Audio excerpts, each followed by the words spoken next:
it's another side that like wants to take more, and wants to go that one more round. Because like going that one more round when you don't think you can, that's what makes all the difference in your life. You know what I mean?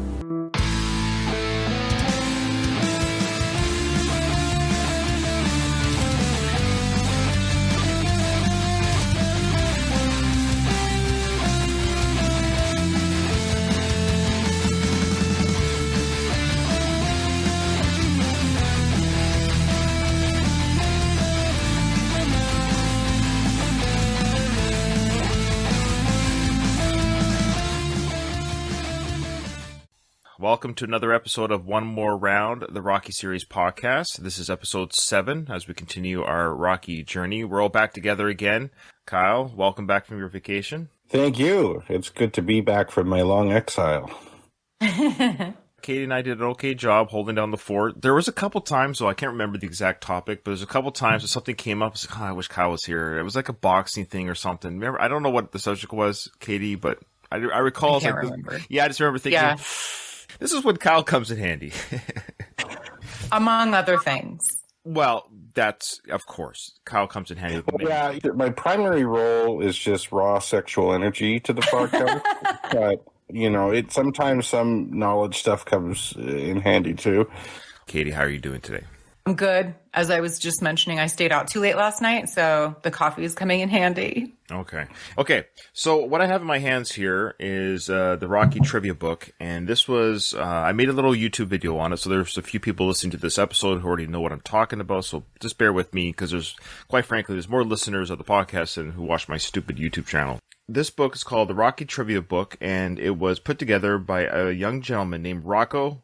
Now, I wanted to get the proper pronunciation of this last name. Maybe one of you guys can get the last name pronunciation. It's M-U-S-C... Muscadere? Muscadere. So bad with Italian stuff. Muscadere is how I would guess.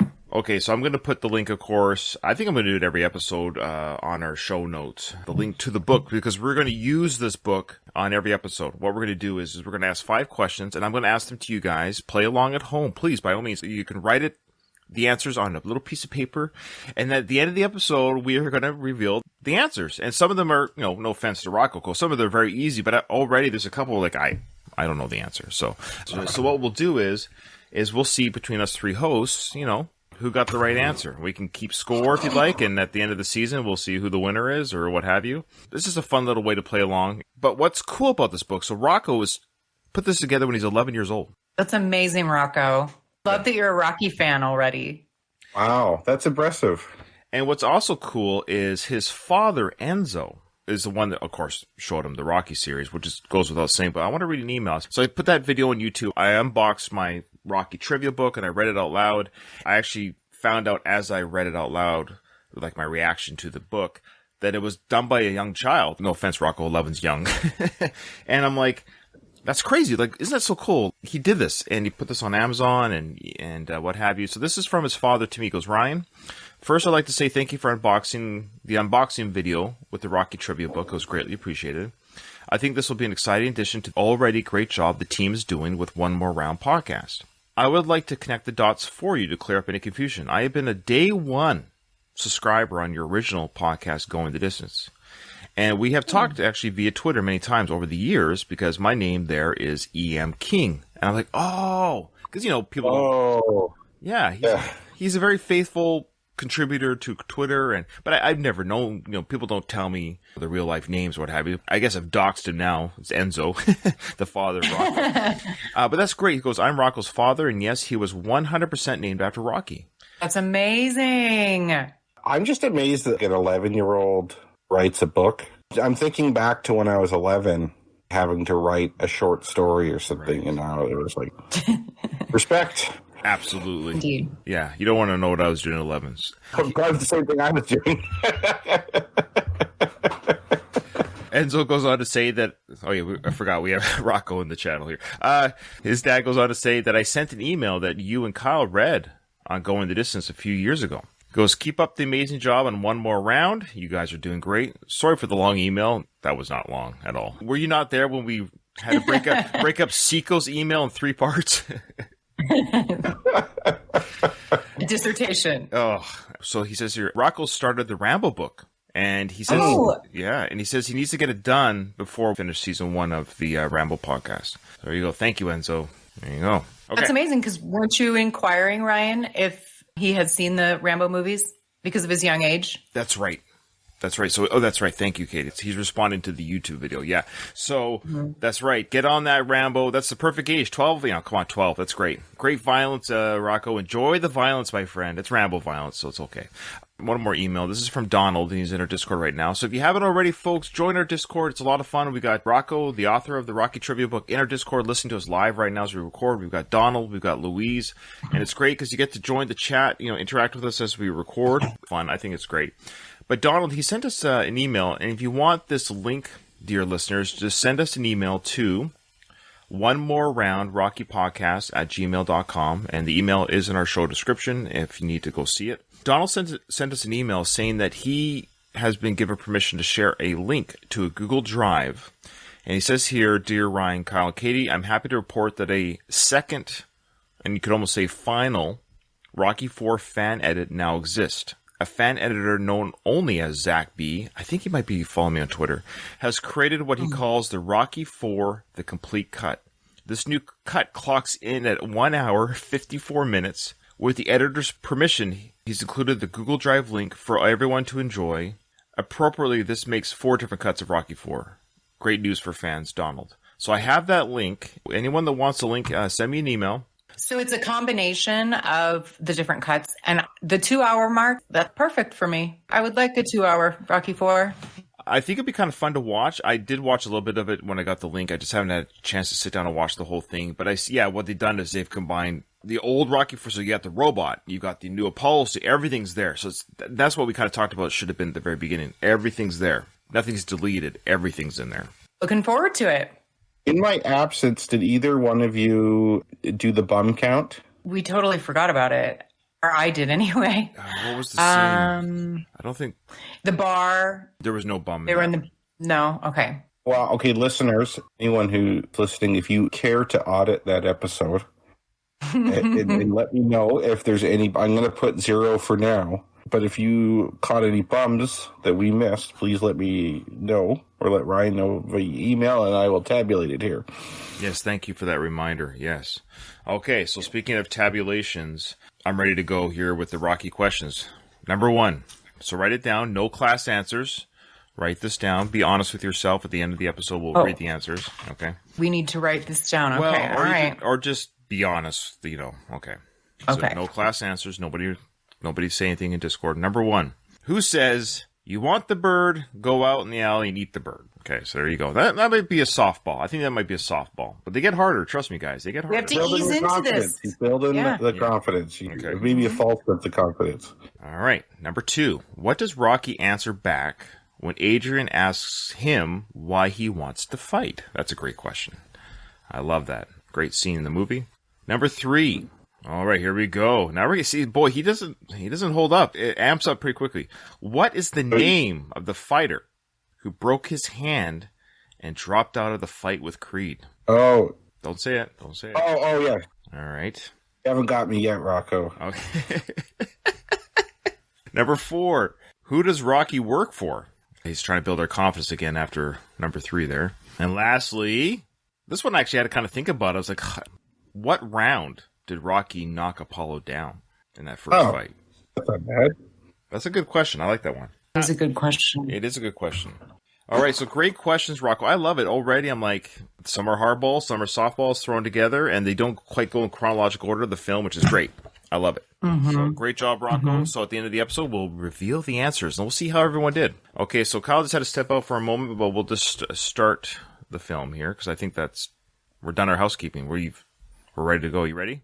Ready to go. Okay, here we go. I'm not ready. Where's my play button? There we go. Want me to take a shot? All right, shot. Of course, just had the last episode of Rocky at the bar, and the bartender was mad about being insulted or what have you. Now, this scene here of Rocky walking outside after his visit at the bar, that's actually the first Steadicam scene of the movie. Okay, I'm dumb. What's a Steadicams? The Steadicam was the camera invented and first used. Oh, yeah. Sorry. No, that's okay. It's okay. So, yeah, of course, with Rocky running up the steps, it doesn't jostle as he runs up the steps. They can track him. Yeah. So this shot here of him just walking down the alley is the first use of the Steadicam in this film, or the first time we see it being used. And you wouldn't think much of it, but him going down the alley, then him walking, that's them using a Steadicam tracking his walking. Yeah. Okay. No wine. Come on, just a little. Make it money. So I love the captions. You getting some dialogue here that I didn't always catch. Buy us some Thunderbird, man. That was from Little Marie yelling that. Kyle, do you want to Google Thunderbird alcohol and see what the content might have been or what it was? Or I certainly can. I wonder if it's some kind of grain alcohol. Yeah, I'm imagining a 40-ounce bottle of this like malt liquor. It was fortified wine, most popular in the 80s and 90s. Its alcohol by volume is 17.5%. The wine is typically, I think, around 13%. I'll give or take a bit. If you're drinking to get buzzed, Thunderbird's the way to go. Because I don't know if Marie and the people on the corner here are social drinkers, so to speak. Now, it's interesting, though, because I thought those guys, I always thought those guys were trying to, like, sell Rocky wine. He's like, how about a bottle? And he's like, no wine, no wine. I always thought they had a little business there in the corner, but I guess really they're asking Rocky to buy them wine.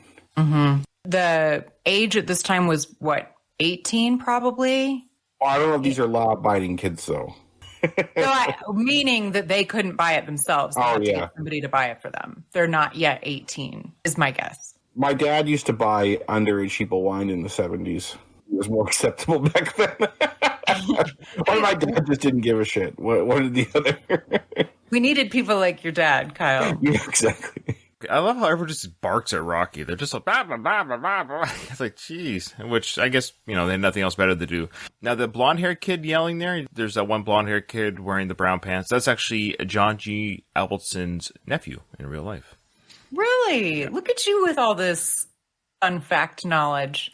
Yeah, I'm so smart. I feel like there was more of this kind of stuff back in the day. People just hanging out on a street corner. You don't see that quite as much now. Everyone's on their phones or inside or something like that. I always had a sense of apprehension if I'm walking alone, like the way Rocky is, and there's like a group of people who are bored on a street corner, because they're going to say something to you, right? Yeah. They're going to ask you for something or make some kind of comment towards you. There's got to be something.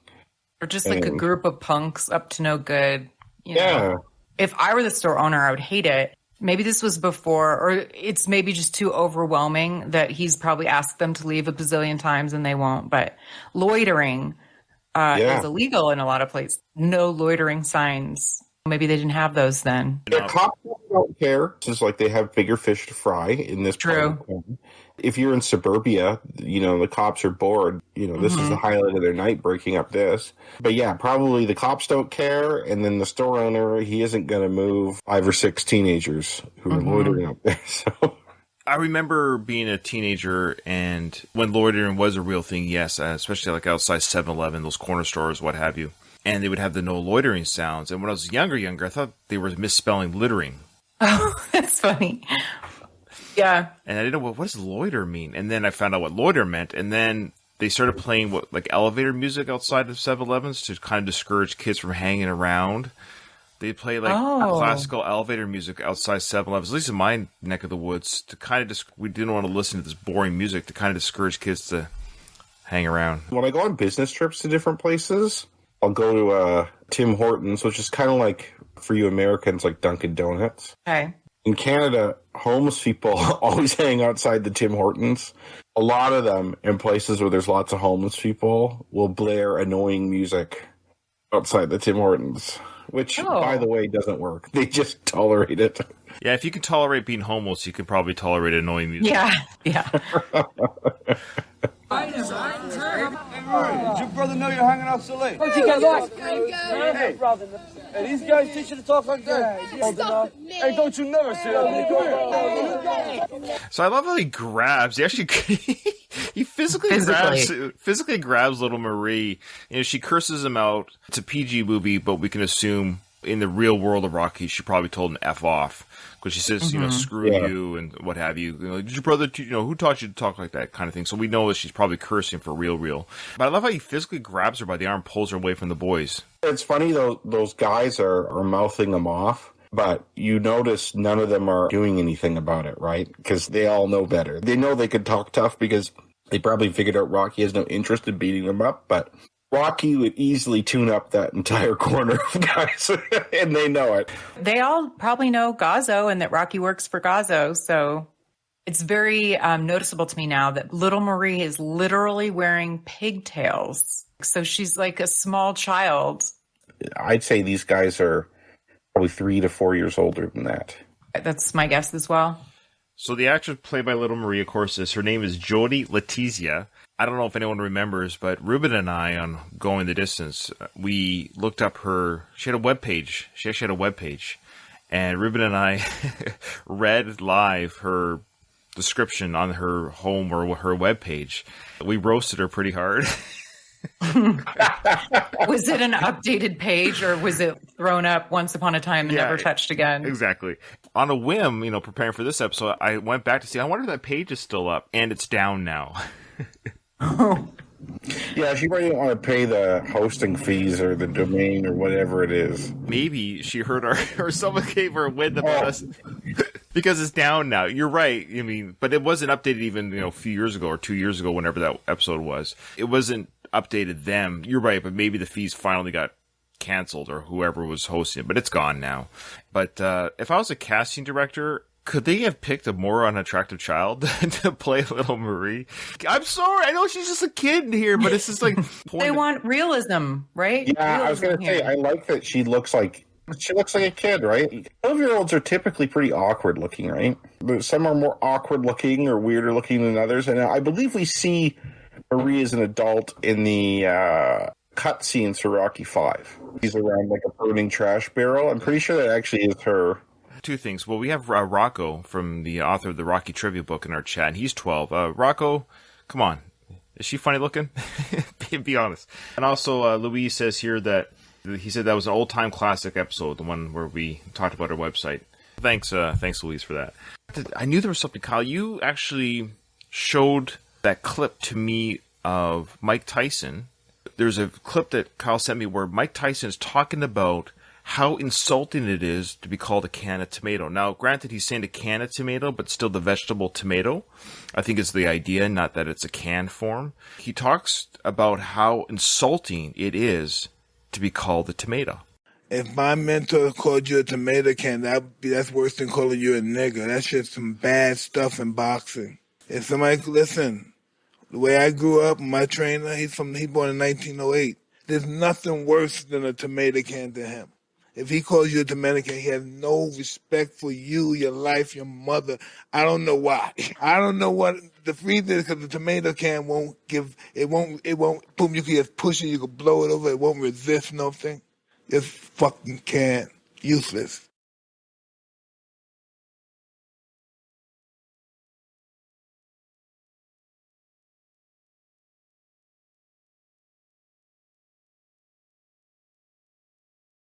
Mike Tyson's mentor and trainer, Cus D'Amato, who is a legend in the boxing community, who's well respected. And if Cus called you a tomato or a tomato can, that was pretty bad. Cus was definitely used as inspiration for Mickey. Like the angel on your shoulder thing, that's a Cus D'Amato thing. Oh. There's a lot of that. We all know Stallone draws from real life inspiration. There's a fine line between playing homage and ripping off.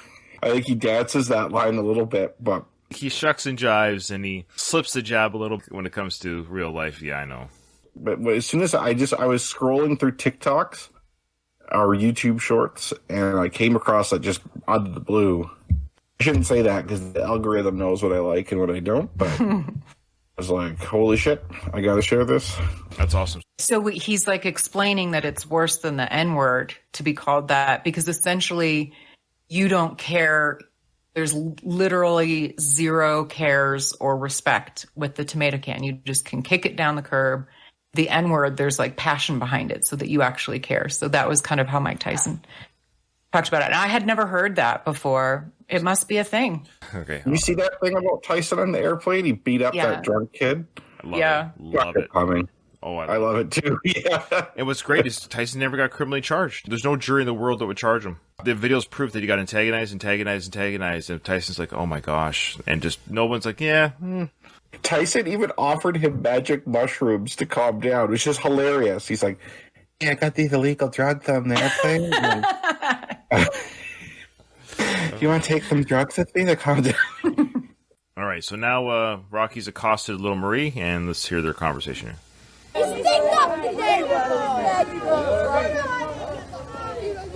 you know, when I was your age, there was only one girl in the whole neighborhood that talked like that. You know what I mean? That was it, just one. What are you doing?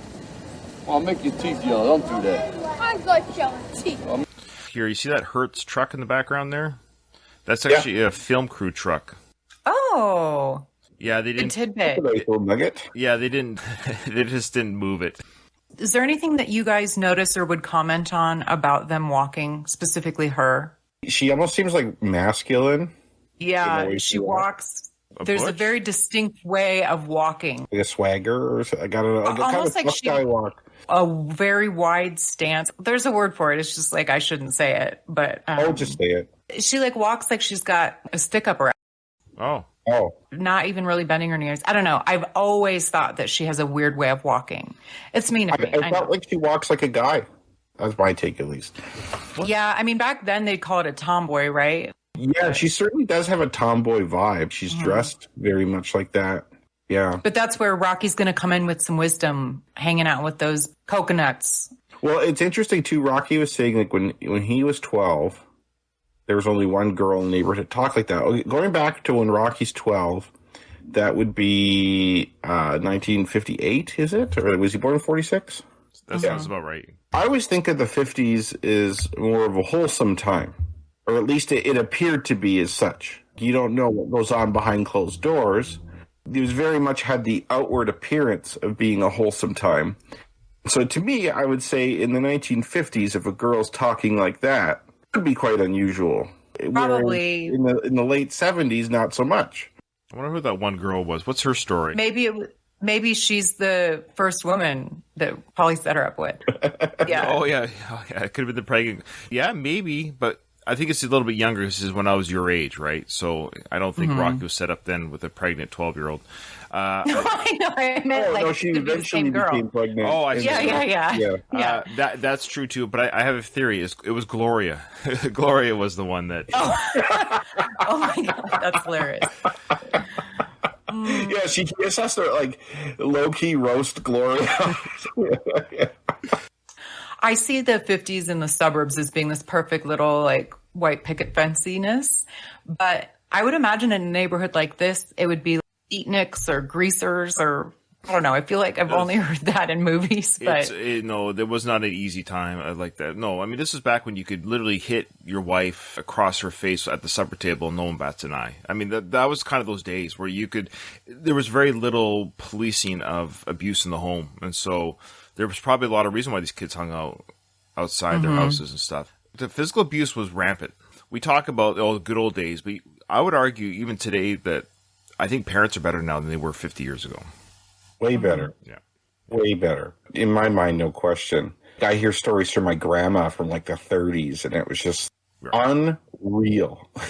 But anyway, I don't know. The 50s would have been a better time in this part of the city than the 70s. Oh, that's true. That's a good point. When you mentioned the suburbs, that's kind of why, actually, is because like once everyone started having cars and could commute into the city, people with good jobs moved out of the city. And they commuted into work, and their tax dollars stayed in the suburbs, not in the city.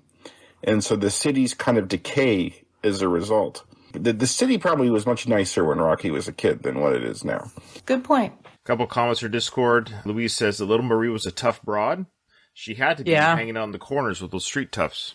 And then Donald also said Rocco is smart. That's the author, of course, of the Rocky trivia book. He says Rocco is smart. He's writing books, and he's not hanging out with coconuts on the corner. Yeah, that's so true.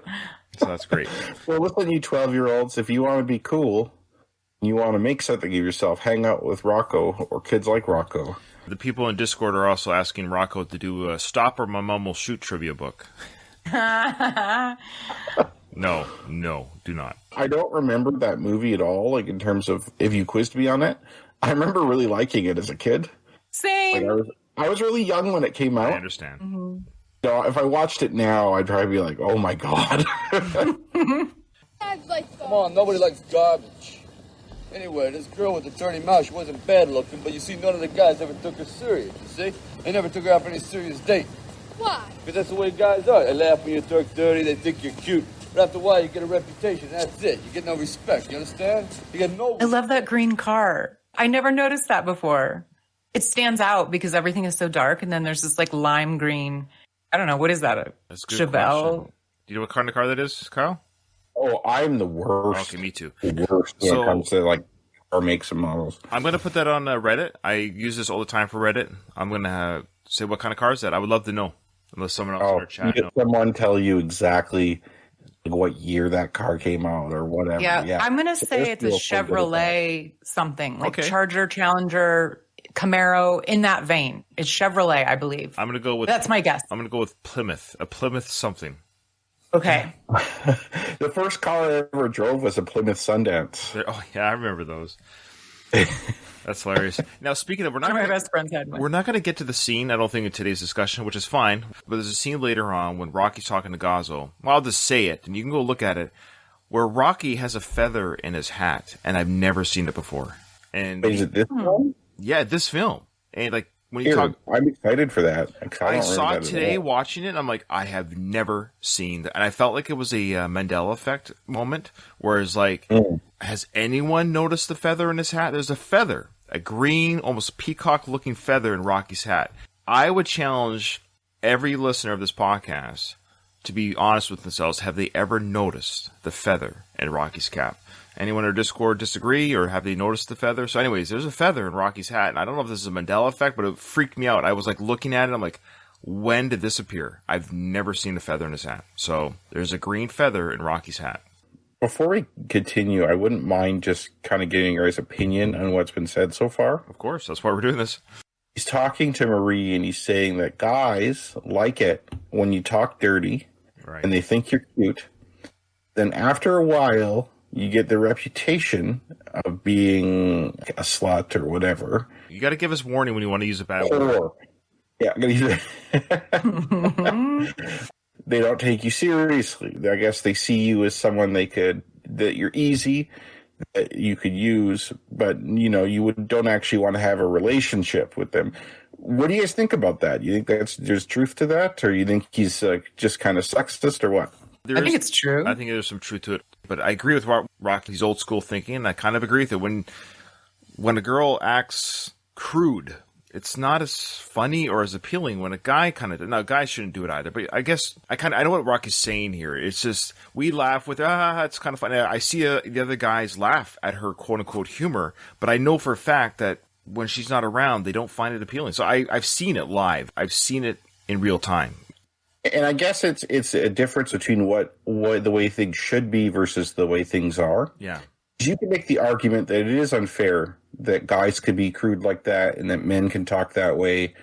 Then when women do it, they're unappealing. I think there's a valid argument that you can make that there is some sexism there or misogyny. But on the other hand, recognizing that notwithstanding that is the way people view things, right or wrong. It's just something I've experienced. Men don't sit around and say, let's discuss how we should view women. It just sort of happens. The way things maybe should be versus the way things actually are. And the way things actually are, right or wrong, that is generally the kind of reaction you'll get from men if you're like that. How very nice of you to bring this up. And I won't be soapboxy, but I will say, yes, it is true. I think that what Rocky is saying, there's very much truth to that. But it very much is sexist. We put in these gender roles. I'm not saying it's okay, but society or whomever, it's like boys will be boys. They can be irresponsible and be crude and do this and that, and boys will be boys. But it's not ladylike. Women, that's not their place. We have to be a certain way. And I mean, it even comes up with sexual assault. It's always always what women should do to change. It's never placed on what men should do to be more X, Y, or Z. The discussion is almost always how women should be different. To bring it back to Rocky, this was in the 70s, and he's right. He's actually, to your point, Kyle, like rightly or wrongly, that's the world that we live in. He's just trying to help her too. Yeah. If you don't want to end up with a reputation like that, don't smoke, don't talk trashy like that, blah, blah. Yeah, don't end up like Gloria. and I think in actuality, too, though, he's talking to a 12-year-old where it's, oh, you'll get a reputation if you talk this way. You more get a reputation if you actually do something. If you actually sleep with one of these kids. I hate to say this with a 12-year-old because that's far too young to be doing anything like that. You do something with one of these guys on the corner, that's when you're going to really get the reputation. And that's when those guys who want an easy score are going to start circling like vultures. If she's already there, she's sort of being primed for that. Yeah. Right now, she's just talking like the guys. And in a couple of years, she's on her way to getting the reputation. They don't think of her as a serious object of affection right now. I got to use a bad word. Whore. You understand? Whore. See, you use dirty words and maybe you end up becoming a whore. You use dirty words, you end up becoming a whore. That's some causation. Yeah. But that escalated quickly. You know, little Maurice swears, and now she's like the town whore. Yeah, and that's kind of an unfair thing, too, because this is an old adage, of course.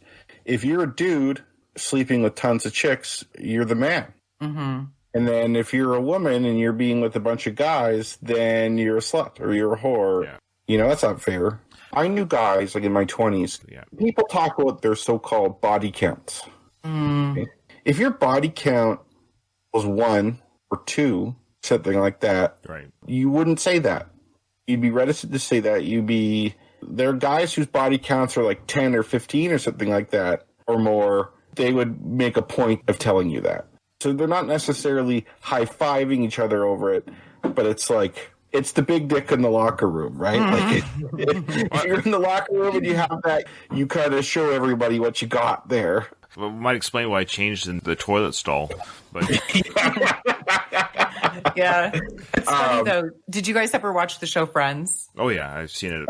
It's a common trope, right? A guy doesn't want to be with a woman who's been with a lot of guys. That's like just kind of a known thing. Accepted or expected almost that men have been. But remember when Monica was dating Richard? And I mean, he's like 20 years older than her. So he was, I don't know, his 50s or something. And he was married for most of his life. So he's only been with 2 people. Yeah. So she doesn't want to say how many she's been. And he's like, come on, just a ballpark. And she's like, definitely less than a ballpark. You guys remember that? Yeah, I remember that episode. Yeah, great. There's an old adage, if whatever number a girl says she slept with, multiply it by 3, and for a man, divide it by 3. Yeah. Yeah, exactly. Okay. Sorry, Rocco, in our chat here. He's, I know. Rocco, He knows. He knows. He has access to the internet. That's all I'm saying. So I love how little Marie says here, come on, Rocky, I'm 12. Yeah. This stuck out to me even when I was younger watching this. Yeah. You got a boyfriend? You ain't got a boyfriend. I'm 12. But again, it's common. I'm sure Rocco has friends or classmates that have quote-unquote boyfriend girlfriends at 12. Absolutely. Well, you remember the junior high school times with relationships and stuff like that. Yeah. 12's maybe early, but 13, 14, the junior high relationship has a lifespan of approximately 2 weeks. Yeah. It don't matter. Well, it don't matter. You don't really have to be one. You just act like one, and that's it. Boom. Hey, you get a bad rep. You understand? 20 years from now, people are going to say, hey, you remember Marie? No, who's she? She's a little whore that hung down the atomic hoagie shop. Oh, yeah. Now I remember her. That is mentioned in Rocky V. When they were walking, they're talking about the urban blight, how the neighborhoods really go downhill. And Rocky's talking about the atomic hoagie shop used to be here. And I love that. I love when you make a reference to an older movie and kind of bring things together. They don't remember you. They remember the rep. You understand? Hey, you got a boyfriend? No, you ain't got a boyfriend.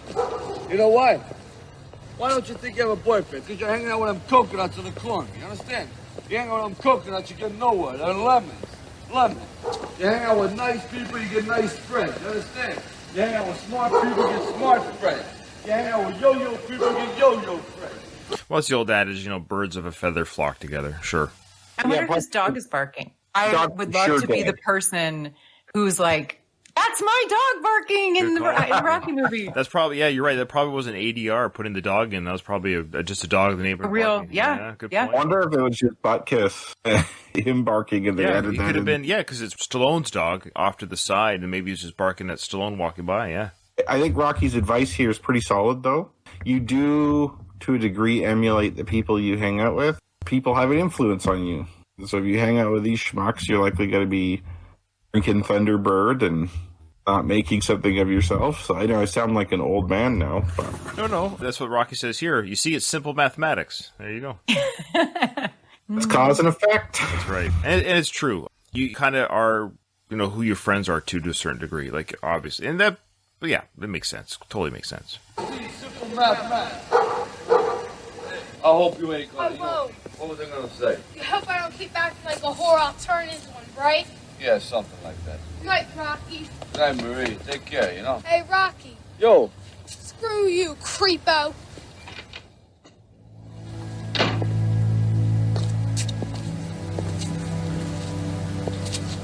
Yeah, who are you to give advice, creepo? Who are you? And right there is the lowest point of him in the film, I think. I think we're talking about that last episode, Katie, where this kind of ties up whatever Act 1 or this whole idea of... Because the next scene is, of course, Apollo in the office and what have you. Yeah, this is the lowest point of Rocky in the film, I would say, in the sense of, like, we've seen this whole journey, half hour into the film, from his boxing to his time at the bar, to Paulie, Adrian, to trying to get at the girl. I mean, all this, and then now he's just been told by a 12-year-old kid to screw off because you're a creep. Like, this is bottom-of-the-barrel emotional state for Rocky right now. Yeah, I think the music's really good. That certain music. I mean, I'm just nostalgic about it. It's very well done, really well timed there. They're really good at bringing our emotions out because I'm almost in tears whenever I watch the scene. The last however many minutes, he's like trying to help her, and then she's like, "Fuck you, Rocky," and then he's like, oh. I just found this to be so sad, and I feel sorry for him. Well, he says, who are you to give advice, creepo? And that he's absolutely feeling sorry for himself, as he should be, but understandably so. All right, here we go.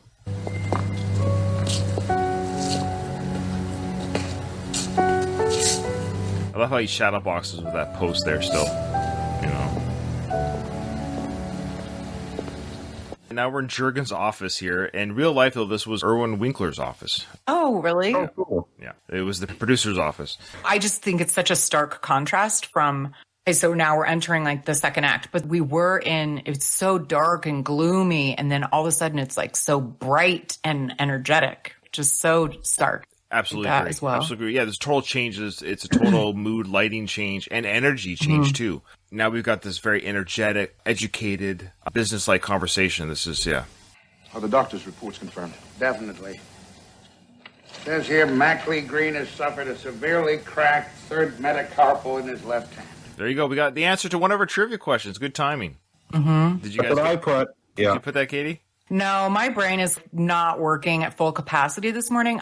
Was it Buddy something? I couldn't remember who it was. That was Buddy Shaw. How he's ranked? Yeah. Buddy Shaw. He's ranked 5th. That's right. Oh yeah, I knew there was a Buddy in there. So no, I didn't get that one right. That Did you?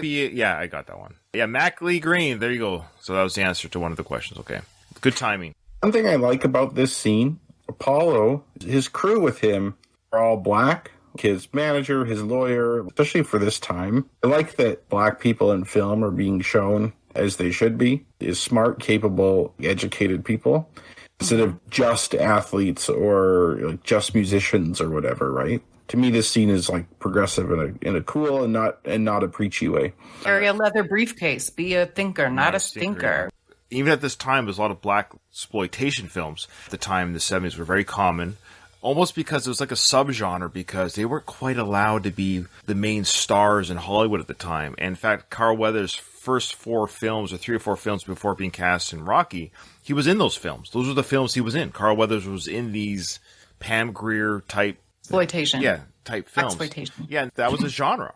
because they're black people, so only black people are going to watch these films, and black people are going to act in these films. So Sly, to his credit, this wasn't common to have a main character and a lot of big speaking parts in quote unquote in a white film. So we love it, and the character, like you're saying, Kyle, the smartest guy on the screen, Apollo. Apollo's lawyer here, the guy sitting at the table, he could have been a white guy. Yep. Mm-hmm. There's this guy in the background. He doesn't really do anything, but he appears to be a smart, well-to-do person, also black. Apollo's manager, Tony, who's given Jurgens some shit here. Yeah. He's black. The whole entourage. You know who that bodyguard? You see that guy looking out the window there? He's looking out the window to make sure Apollo's safe because he's the bodyguard. Is he really? Yes. Oh, okay. And you know who that is? Famous actor. No, I don't. Michael Dorn, who plays Worf on Star Trek. No. Yep. No way. It's Michael Dorn. I would have never guessed that. But anyways, so watch when we hit play here again. You'll see that's Michael. It's hard to tell that's him because you're so used to seeing him in the makeup. But that is Michael Dorn there holding the toothpick in his mouth. He's got sunglasses on. It's actually Apollo's bodyguard is what he's credited as. Nice. Of course, we can cancel the fight indefinitely if you're set on fighting Green. Hey, it ain't just Green. Now, what about all the time Apollo is invested? I believe we can find a solution. Solution, nothing. Now, you better find me another ranked contender, and I mean in a flash, Jurgens. Don't play games with my client. Apollo's already done $1 million worth of publicity, has made contractual obligations with 20 different organizations. He's not going to be embarrassed. I contacted Ernie Roman's manager. Ernie's fighting in France that same week. And get me Buddy Shaw. Hell, he's ranked 5th. There you go, Buddy Shaw. I haven't read ahead of the trivia questions, but that would be a great trivia question, Rocco. So I don't know if he got that one, because he's got 50 questions or whatever for this film. So what did Buddy Shaw rank? We'll find out later. Or was he the one how much who, weight did the guy gain in California? Yeah. Also, you have it paused perfectly on this contrast, too. I could not love Tony's outfit more. I mean, so Apollo has got a 3-piece suit. I love his pink shirt with the colorful. Apollo looks stunning in this outfit. And all the other men have like a 3-piece suit on. Tony, on the other hand, has like a leisure suit with the chain, his chest showing like the button almost down to his navel. It's amazing. I love it. And it's colorful. It's awesome. Ugh. And that's the thing. They can I can't pull off anything. I feel like the only reason why I wear clothes is because nobody wants to see me naked. Because I feel like everything I wear, I just don't look good though. I see other actors and stuff in films or whatever, and I'm like, why do they just? I know they have wardrobe people, but still, like, they just look good. Anyway, so yeah, Tony just pulls that off. Like, he gets away. Like, if I wore that the same way, I would look ridiculous. I would look like I'm making fun of something. You know what I mean? But he pulls it out. He looks sexy. He looks amazing. Just a stud. He does look sexy. Yeah. I mean, and what do you call it was such a style in the 70s with that collar style. Big winged out collar. Yeah. Oh God. The red collar's gigantic. It's done up, so it's not coming out as much. That's true. That's a good point. And his tie and his collar are huge. Mm-hmm. I love it. And Tony is the unsung hero of the franchise. He's just awesome. I think I've mentioned this in the past, but there's a movie based off the original Scared Straight that came out. Tony is a convict in... he's talking to the kids, and he does a real good job. This guy's actually done real prison time in, like, the 50s, too. He's a bit of a badass. He is. He's awesome. I do remember you saying that he did do some time. Yeah. Okay. Went to California and gained 50. Oh, he went to California and gained 50 pounds. It was Buddy who, I thought so. Buddy Shaw gained 50. No. He mentioned someone else. Oh, okay. You sure? You can go back, but... You can cancel the fight indefinitely if you're set on fighting Green. Hey, it ain't just Green. Now, what about all the time Apollo is invested? I believe we can find a solution. Solution, nothing. Now, you better find me another ranked contender, and I mean in a... Don't play games with my client. Apollo's already done $1 million worth of publicity, has made contractual obligations with 20 different organizations. He's not going to be embarrassed. I contacted Ernie Roman's manager. Ernie's fighting in France that same week. And get me Buddy Shaw. Hell, he's ranked 5th. Went to California and gained 50 pounds. Yes, you're right. Yeah, that's fine. So Jurgens has already called every worthwhile contender. So I love that. I love how they've, he's gone through the books, tried to find a contender, hasn't found anybody. So now Paul's mind will start spinning here. I get hold of every worthwhile contender, and they all say the same thing. 5 weeks just isn't enough time to get into shape. Oh, shape nothing, man. They're afraid. I just love that. Shape nothing, man. They're afraid. I love the way he delivers that. His incantation, he says he uses that same phrase a lot, and it's perfect for him. There's probably a bit of both, though. There probably isn't enough time, and they are probably afraid, because remember, he is the greatest fighter that ever lived. Like, he is the best. He was a combination of, like, the strength of Tyson with the finesse of Ali. Like, this guy was a beast. Apollo was the best. And nobody wants to be embarrassed. 5 weeks is nothing, even if you're already pseudo in shape. A camp, like a training camp, I think 6 weeks, 7 weeks is about as long as you'll take, but you have to be in fairly decent shape before camp. Like, gaining 50 pounds is out of the question. You're not going to be able to lose. You probably could lose 50 pounds in 5 or 6 weeks, but probably at the expense of your other physical conditioning. I do think it is more they're afraid to fight him. And especially on a big event like this, the bicentennial, everybody is going to be watching this. It's a big deal. You'll be known as the guy who got trounced.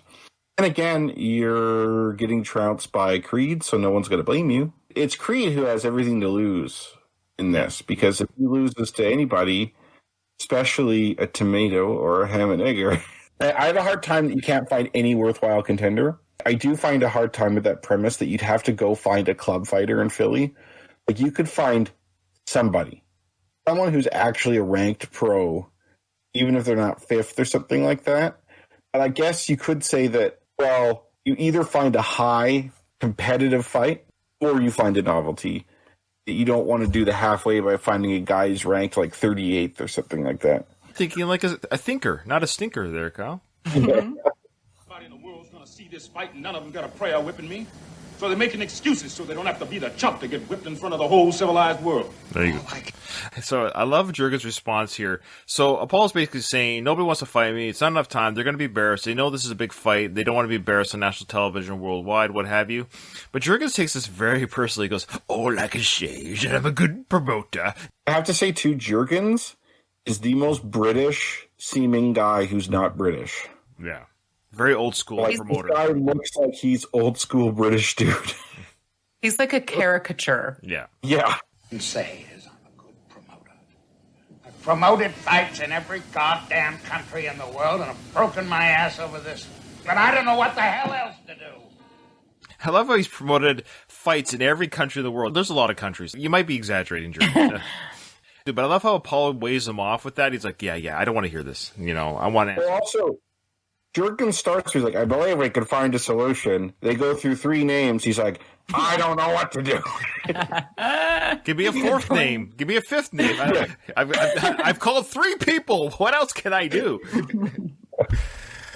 So now Paul's head spinning. But look at Tony here looking at Jurgens. Look at that look.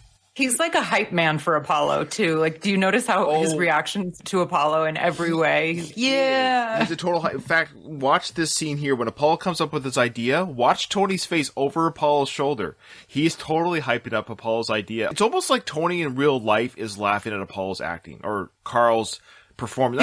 Not laughing at, but kind of being enthused by Carl Weathers' delivery. You tell me, with Tony Burton in real life, is he reacting to Carl Weathers, or is he acting to Apollo? You let me know when. I do. Without a ranked contender, what this fight is going to need is a novelty. This is the land of opportunity, right? So Apollo Creed on January 1st gives a local underdog fighter an opportunity. A Snow White underdog, and I'm going to put his face on this poster with me. And I'll tell you why. Because I'm sentimental. And a lot of other people in this country are just as sentimental, and there's nothing they'd like better than to see Apollo Creed give a local Philadelphia boy a shot at the greatest title in the world on this country's biggest birthday.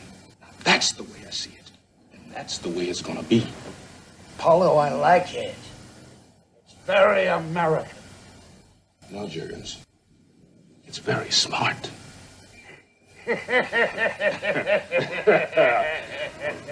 Great monologue, great delivery by Carl Weathers. But did you see Tony's face in the background? Was he acting or was he reacting? I think he was acting. He's just got that $1 million smile. He was smiling too much. Like, it was unrealistic. That's what I mean. Like, it was a big smile. So I couldn't tell if he was, but he was right over Paul's shoulder. So he almost knew, like, I'm going to be on camera for this scene. So maybe he was like, yeah. It's me. I'm in the background. I'm in the background. Yeah. Anyways, it took like 40 takes to do that scene, and he's happy that Apollo didn't f*** his line up. Yeah, but Jurgens laugh. Oh yeah. I love it. It was like, ha ha ha ha ha. It's such a I don't know. It's like he's not a real person. But great writing by Sly here too, and this is a great monologue that Sly wrote for Apollo with the idea. I love how it's like, I'm sentimental, America loves sentimental. They love that idea, and this is the whole genesis of this film. The idea being that we're going to how does this Rocky care? How does he get the fight? How does this happen? How do these two people meet? This is it. This is how they meet, is that Apollo comes up with the idea, I need a angle. I need some sort of angle. We've lost the fighters that were supposed to fight me. No one's worthy. And so let's get an underdog fighter, a local boy, so they don't have to go anywhere. They don't have to travel. We're right here already. The fight's in 5 weeks from here, so they're already training somewhere, fighting somewhere. How they get the name later is fun, but right now that's the idea. And I love, again, Sly's writing of the idea where Jurgen says, well, that's very American of you, Apollo. That's very American of you. And the twist that Apollo says, no, it's very smart. And what a great delivery. And then what a great line by Sly to write that. I always thought that was weird. I always thought he was like saying American equals not smart. Like, well, I think it's not that it's not smart, but I think it's beyond American. Yeah. I love that. Honestly, that's probably one of the best ideas for this film. Really, it's one of this in the discussion with Adrian in the apartment before the fight, two best written scenes in the film. As much as Stallone is homage or rips off stuff from real life, I think this idea here is, as far as I could tell, a truly original, excellent idea for a fight. I love that. The fight itself is the Chuck Wempner fight, but Chuck Wempner was a ranked contender. He wasn't that good of a fighter, but there are guys who get shots at the championships who are not super well ranked. Chuck Wempner was not a novelty. Chuck Wempner he was buddy. He was buddy. He gained 50 pounds. He was buddy. Yeah, basically. This idea that you want a novelty on this bicentennial holiday, excellent idea. Like that, it's a truly original, good, solid piece of writing. Yes, he got the genesis idea of that Muhammad Ali Chuck Wepner fight, but the character of Rocky and who he is and what he's like, how would even Sly know what Chuck's like outside the ring anyways? There is a little bit of similarities in that, like, they were both petty criminals. But I mean, like, the way they are, their personalities. Yeah. I've heard Chuck Wempner interviews. Like, I've heard his interview talking about the fight and other fights he was in. I'll say he's a typical 70s guy. He's not like Rocky at all, personality-wise. All right, well, ready for the answers? Yeah, let's do it. I did write mine down. So me too. All right, number one. Who says you want the bird, go out in the alley and eat the bird? Clearly Adrian. Clearly Adrian, yeah, Adrian. Polly Panino. Polly was cooking the bird and Adrian threw it out in the alley. Yeah, that's right. All right, so what does Rocky answer back when Adrian asks him why he wants to fight? The answer is, because I can't sing or dance. Okay, we all got that. All right, number three. What is the name of the fighter who broke his hand and dropped out of the fight with Creed? Well, we just saw that scene. Good timing. Katie said Buddy. Close. But it was Mac Lee Green. Sorry. And you also hear it on the TV in the bar, too. Yeah, you do. Yeah, I understand, Katie. You had a rough night last night. Trust me, there's one's coming up where I will not know the answer. I'm telling you right now. Number four, who does Rocky work for? Mr. Gazzo. That's right, Mr. Gazzo. It could be a trick question. Rocky's self-employed. Yeah. But Ah. I don't think Rocco was going with the trick question. And lastly, number five, what round did Rocky knock Apollo down? The first round. What did you say, Katie? Was it the first round? Yeah. Yes. My brain doesn't work. I have 13. Okay, and I want to make this clear. This is not too embarrassing. We are just a Rocky podcast. We're not Rocky. This trivia book, I'm telling you right now, guys, I've seen some of the questions. I'll be surprised if we get half of these. Rocco, really? Yeah, well, yeah, he asked 50 questions alone just for the first film. Okay. I could do better than half, I bet. I think I could too, but not today. Well, I did. I got 5 out of 5 on this round, but he's probably just warming us up here. Do you want to keep track there, Kyle? So I did 5 as well. Do you want to keep our score? So I got 5. Katie got 3. I'll catch up next week. And our invitation to our listeners at home at the end of season 1 of Rocky, it's going to be, a journey, but that's what we're here for. Let us know your scores at the end of the season. And it's an honor system, of course. And I believe all our listeners are honest. So if we as hosts are honest. Every single listener is honest here. Yeah, I think that's so. How much. Yeah, there you go. That's fun. That's any production type of stuff. It was where Ryan, you always get me on the I never knew Michael Dorn there, the Hertz truck, or anything like that. If you go outside the actual script itself, that's when I start losing pretty quickly. So Donald actually got the number 5 wrong as well, Katie. Donald, what number did you say? What round did you think it was? And for the spelling of Mac Lee Green, it's actually Mac is his first name, Lee is his middle name, and Green is his last name. All right, this was a fun episode. I was glad to have you guys all back, roll back together for this one. Well, that's the end of the episode. Ain't hear no bell.